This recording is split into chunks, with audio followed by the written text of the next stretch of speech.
Hey! Avant de commencer cette vidéo, je voulais vous prévenir que dorénavant, je mettrai un petit astérisque à côté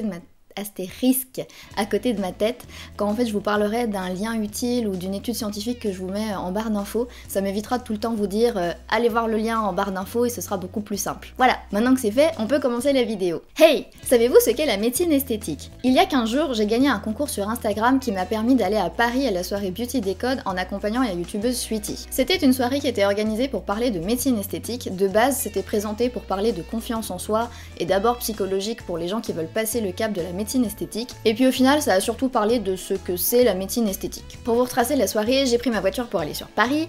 C'était la première fois que je roulais en voiture dans Paris et je vous jure c'était juste l'enfer. Je me gare, j'arrive heureusement en un seul morceau et j'arrive à la petite soirée. Alors petite soirée, c'est surtout moi qui me sentais très petite. Vous savez, c'est le genre de soirée où vous avez des balançoires à fleurs, comme vous voyez tout le temps sur Instagram là. Voilà, c'est ce genre de soirée.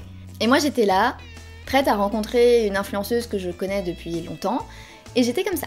Mais je me suis pas dégonflée. Donc j'ai rencontré Sweetie, ça s'est super bien passé. Du coup ensuite il y a eu la conférence qui était du coup présentée par un médecin spécialiste en médecine esthétique et par Marine L'Orphelin, si vous la connaissez pas mais j'en doute, c'est une ancienne Miss France qui est devenue aujourd'hui médecin. Et c'était du coup un moment qui était plutôt sympa, plutôt dynamique et même vachement intéressant. Et on en vient du coup au vif du sujet. C'est quoi la médecine esthétique? Donc la médecine esthétique, c'est différent de la chirurgie esthétique, ce sont des traitements qui visent à modifier une partie de votre corps, mais c'est des traitements beaucoup moins lourds qui sont mis en place que la chirurgie esthétique, mais qui ont du coup des caractères souvent temporaires, voire complètement réversibles. Par exemple, dans ces traitements, vous avez des traitements à base de laser ou bien les injections d'acide hyaluronique. Alors c'était la seule partie que j'ai trouvé un peu dommage de la conférence, puisque finalement, en fait, le médecin, il a beaucoup montré des cas de avant-après, pour montrer ce qui marche et pour donner envie de faire de la médecine esthétique, forcément c'était un peu le but de la soirée, mais il a pas trop parlé du côté réversible, parce que si c'est réversible, c'est-à-dire qu'on modifie une partie du corps, mais elle va se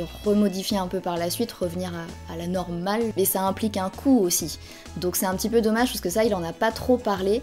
Moi, dans ma pratique, je sais que c'est assez compliqué de chiffrer une durée, puisque par exemple pour un blanchiment dentaire qui fait partie de la médecine esthétique, on peut pas vous dire combien de temps ça va durer, si ce n'est que ça dure quand même quelques années, mais en fonction de comment vous entretenez vos dents, si vous buvez du café, si vous consommez du tabac, forcément ça joue beaucoup sur la durée de l'efficacité du traitement. D'ailleurs ça m'a fait super plaisir parce que une des premières diapos que le médecin spécialiste a montré, je vais vous la remettre, mais il y avait des dents dessus.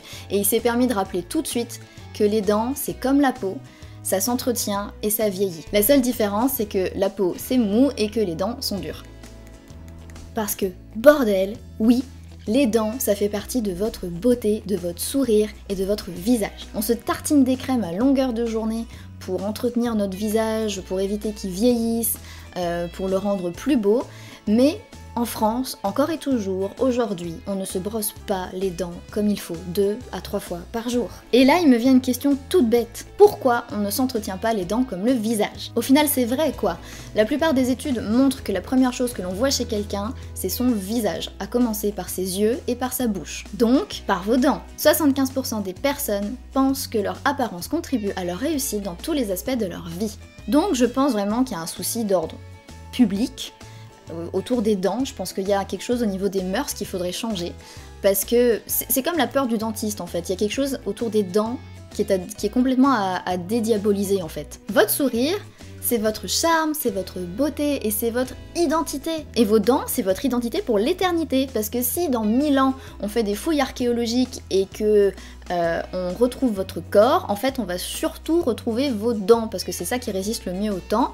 Donc si vous n'avez plus de dents, et ben potentiellement vous ne ferez pas partie de l'histoire. En fait, avant d'être beau, il faut être propre, non?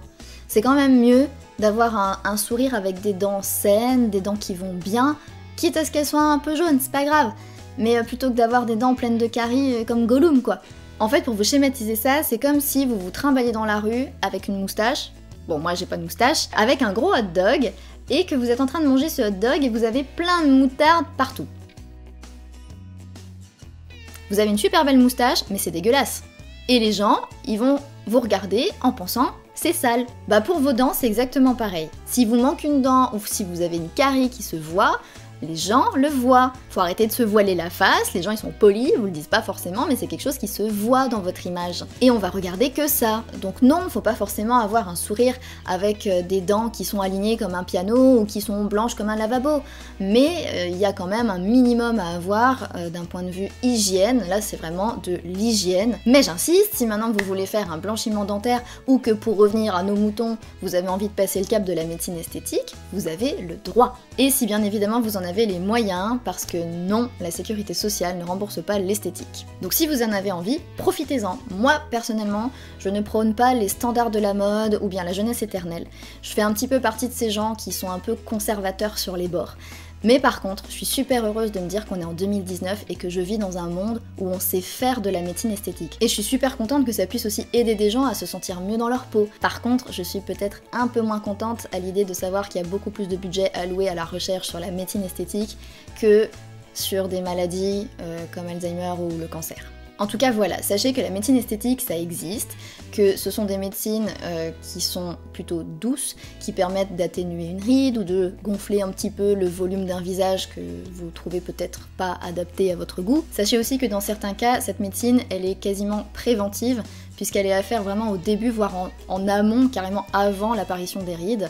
Encore une fois, une ride c'est pas un défaut, mais si vous voulez le faire, ayez-le en tête, la médecine esthétique n'intervient pas quand vous avez 70 ans et que vous n'avez jamais fait de médecine ou de chirurgie esthétique. En tout cas, si c'est quelque chose qui vous intéresse, n'hésitez pas à en parler à un professionnel de santé, à poser des questions, donc notamment à un dermatologue ou à un médecin spécialiste en médecine esthétique, c'est souvent ceux qui seront le plus à même à vous répondre. En tout cas, si vous souhaitez également poser des questions dans les commentaires, moi je serais ravie déjà de pouvoir vous aider si vous avez des questions simples, parce que forcément si vous me demandez comment il faut piquer les choses machin, je pourrais pas vous répondre. Je peux peut-être juste vous dire que d'un point de vue douleur, c'est pas des choses très douloureuses.